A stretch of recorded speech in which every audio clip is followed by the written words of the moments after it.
Hello and welcome to the first edition of Movie Monday. I'm your host, Ayen, and today I'm taking a look at my favorite film, The NeverEnding Story. The NeverEnding Story is a 1984 fantasy family film co-written and directed by Wolfgang Peterson and based off the 1979 novel of the same name written by Michael Ayen. It stars Barrett Oliver as Bastion, Noah Hathaway as the Shayu, and Tammy as the childlike imp. Without further ado, let's dive into The NeverEnding Story. The film starts off with credits appearing the beautiful clouds and scenery to the NeverEnding Story theme song before cutting to Bastion waking up in bed. We learn that Bastion is a kid with a big imagination, a love of reading, and whose mother recently passed away. He also had problems with bullies throwing him in dumpsters. He wouldn't last long in a dumpster mass in WWE. He hides out in the library where a cranky old librarian by the name of Mr. Coriander tells him to leave. Video arcade is down the street. Here we just sell small rectangular objects. They're called books. Also, I have to love the fact that this movie references Lord of the Rings years before it became a blockbuster movie trilogy in the early 2000s. That's pretty well. Of course, Bastion convinces Mr. Coriander that he loves books just as much as he does and tells him about the never-ending story. Of course, he warns against him reading the book and takes off to answer a phone call while an intrigued Bastion takes off with the book. Stop! Thief! I'm just getting to the good part. Bastion hides out in the school attic and begins to read the book he stole, and from there we enter the world of Fantasia, which introduces us to two small people in a giant walk biter that eats walk. Now, if he's made of stone but he eats walk, doesn't that technically make him a cannibal? They begin to talk about the Nothing, which is slowly destroying their world, and agree to take off for the Ivory Tower to see if the childlike Empress can help them. She's dying.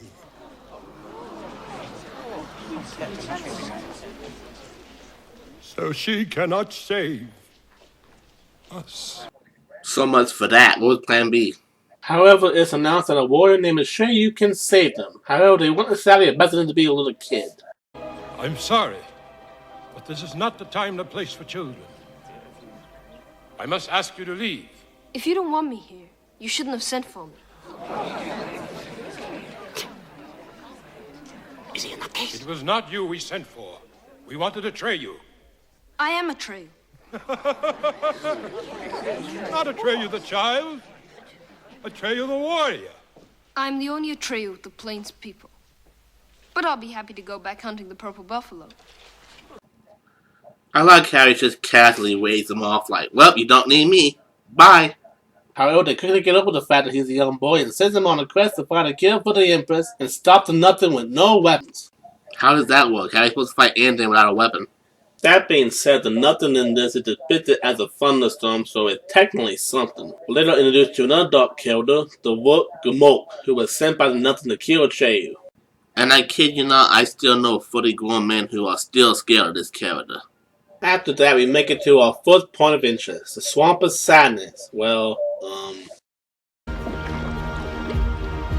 Artax, you're sinking! Come on, turn around! You have to now!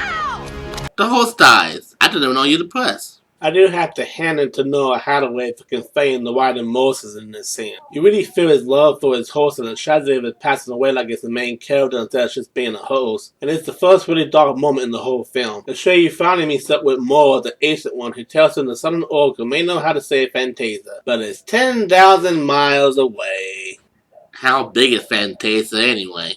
As Shayu begins to fall prey to the swamps and Gamok before Falco the Lushagan shows up and swoops him up from the swamps and takes him nearly the whole 10,000 miles to the location of the Southern Oracle. Thank you for flying, Falco Airlines.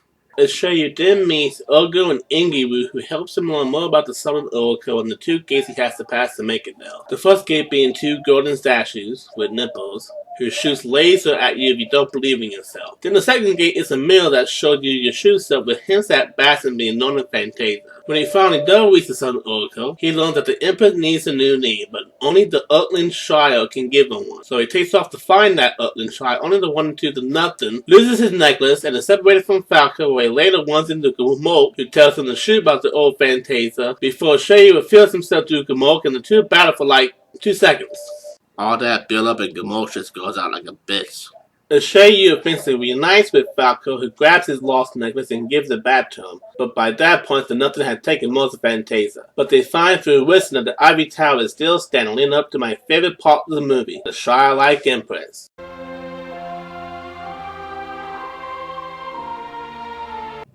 I could watch the whole movie just to see her. She's a natural born star. The Starlight Empress informs the Shade that he hasn't failed her and indeed brought her to Utling Shard to need to save Fantasia. Just as he is sharing all your adventures, others are sharing his. They were with him when he hid from the boys in the bookstore. But that's impossible! They were with him when he took the book with the Orin symbol on the cover, in which he's reading his own story right now. Oh boy, things just got real. The Nothing finally takes the Shade and there's literally nobody left but the Starlight Empress and Bastion. The Empress convinces Bastion to save her and he shouts out, It's Moonchild. For those who couldn't hear well, he says Moonchild. Bastion is in face-to-face with the Starlight Empress as she blames him that Fantasia can arrive again through his wishes. So he goes wishes to fly on Falcon and get back at the buddies who threw him in the dumpster in the first act. Ah yes, we finished the disc Best Served, Falco. After seeing that everyone who was swept away by the Nothing is back and better than ever, we cut to the narrator informing us that Bastion went on many other offenses. But that was another story. And that's the NeverEnding Story. Still to this day, it remains my favorite movie. The amount of effort that went into each scene, the imagination, the performances by the various actors and voice actors that brought this movie to life is outstanding. It still stands, in my opinion, one of the best family fantasy films ever created. If you haven't seen it, it's worth a watch. If you have seen it, it's worth going back to. If you have shared it, it's worth sharing with them. I have nothing more to say, but get it. And that's it for This Isn't a Movie Monday. As always, don't forget to like, subscribe, share, and I'll see you next time.